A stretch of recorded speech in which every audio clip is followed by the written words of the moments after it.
Bom, agora a gente vai para uma parte mais complicadinha um pouco. Por quê, galera? Porque é o seguinte, bom, chegamos aqui, chegamos no preenchimento das notas no braço.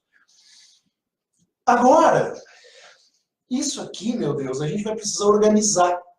Porque o que acontece? A real é que quando a gente preenche isso aqui, isso acontece com todo mundo, aconteceu comigo, certamente deve ter acontecido contigo que está estudando violão, que está aprendendo agora e tal, certamente. Chegou aqui, cara, o que eu faço com isso agora? Agora é um enredo, porque eu não sei quem está para cima, não sei quem está para baixo, não sei quem é mais grave, não sei quem é mais agudo, não sei quais notas que se repetem, quais notas que não se repetem. E isso é o violão, gente. Entendeu? Saber violão é, no mínimo, saber as notas no braço. Ok, mas isso não é tudo. Porque a gente precisa saber, de uma forma linear, como é que isso funciona. Como é que esse braço funciona. E é isso que nós vamos estudar agora, tá bom? Então, chegamos até aqui, preenchemos o braço do violão, certo? E nós temos agora um emaranhado de nota aqui que a gente não sabe onde elas andam. Beleza? Então, é isso que nós vamos ver agora na próxima explicação. Ok.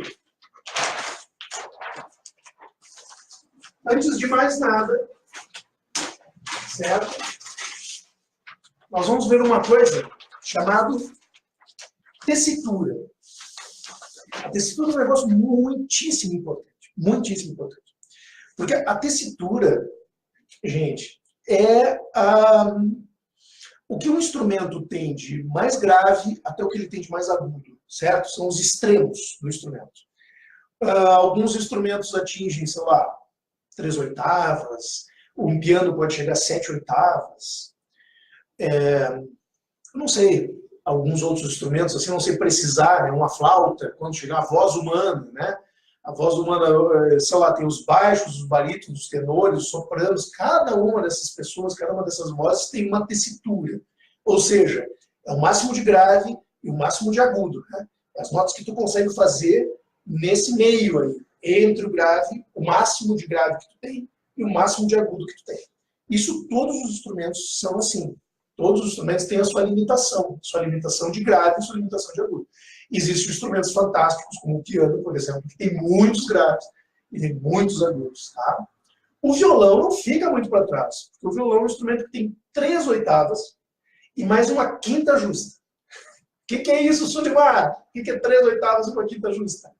Galera, é o seguinte, 3/8 é quando o instrumento parte da nota mais grave que ele tem e chega nessa mesma nota 3 vezes. Isso são 3/8. Tá? Então vamos imaginar que a gente tem um piano, eu volto no piano de novo, porque o piano é mais tranquilo da gente compreender, que tenha 7/8, por exemplo. Tá? O que é 7/8? Vamos imaginar que este piano parta de um dó. Um dózão bem gravizão, o dó mais grave que ele vai ter. Não é assim, se eu não me engano começa num si, mas tá, vamos imaginar que seja um dó, tá? Começa no dó, ele vai fazer dó, ré, mi, fá, sol, lá, si, dó. Chega no próximo dó, 1/8. Desse dó vai para frente. Dó, ré, mi, fá, sol, lá, si, dó. 2/8.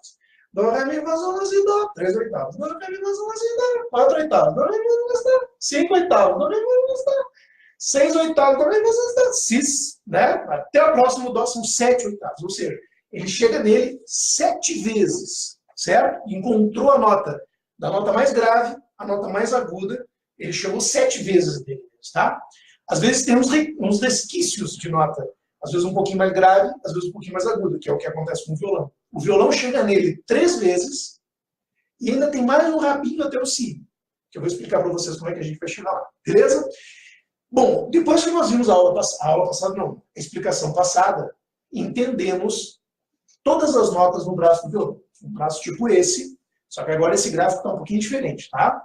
Vocês estão enxergando da mesma forma como o anterior, mas ele é um pouquinho menor e ele tem mais notas. Eu fui até a boca do violão. Isso aqui é a boca do violão, tá? Pode não parecer, mas é. Isso aqui é a boca do violão. E isso aqui é onde inicia o corpo do violão. Então vocês estão enxergando isso aqui. É assim que vocês estão enxergando o meu desenho. Tá legal? Tá fazendo sentido? Então o que vai acontecer? Vamos entender a tessitura do violão, tá? Então já entenderam o que é tessitura? Tessitura da nota mais grave, a nota mais aguda, certo? Todas as notas que passam por ali, até chegar na mais aguda, ou vice-versa, né, saindo da mais aguda até chegar na mais grave, a gente chama de tessitura, beleza? É a nota mais grave que eu consigo atingir, até a nota mais aguda que eu consigo atingir, ou vice-versa, tá bom? Isso é tessitura. O violão, galera, tem uma tessitura, então, que, como eu já falei, de 3/8 e 1/5 justa, tá? O nosso amigo aqui, a nota mais grave do nosso amigo, certo? Esse misão aqui. Essa é a nota mais grave que tem no violão. Não tem nota mais grave que essa. A não ser que tu tenha um violão, sei lá, de 7 cordas ou de 8 cordas, que bota uma corda mais grave. Mas o violão tradicional, de 6 cordas, como esse, normal, um violão clássico, tá? Essa é a nota mais grave. Essa é a nota Mi, mais grave. E essa é a nota mais aguda, que é um Si. Esse violão, por acaso, esse violão aqui, o Eduardo Cordeiro, que é o autor desse violão, fez uma casinha a mais para mim. Eu cheguei num Dó ainda, tá? Mas tradicionalmente ele vai até um Si. Essa é a nota mais aguda do violão. Então essa é a nota mais grave e essa é a nota mais aguda. Beleza? Aqui então eu tenho um Mi, que é um Mi bem grave, e um Si, que é um Si bem agudo. Essa é a tessitura desse violão aqui. E de basicamente todos os violões similares a esse. Existem guitarras e alguns tipos de violão, às vezes violão de corda de aço e tal, que pode ser um pouquinho mais, tá? Pode ter uma notinha ou duas a mais, ou violões que tem uma corda a mais também, eles também ganham um pouquinho mais de grave. Mas de uma forma geral, basicamente, o violão tem do Mi, Mizão, da sexta corda, solto aqui, depois agora a gente vai ver, vai botar aí na pauta para vocês entenderem, até um Si. Muito bem, o que isso significa, Sulimar, na prática?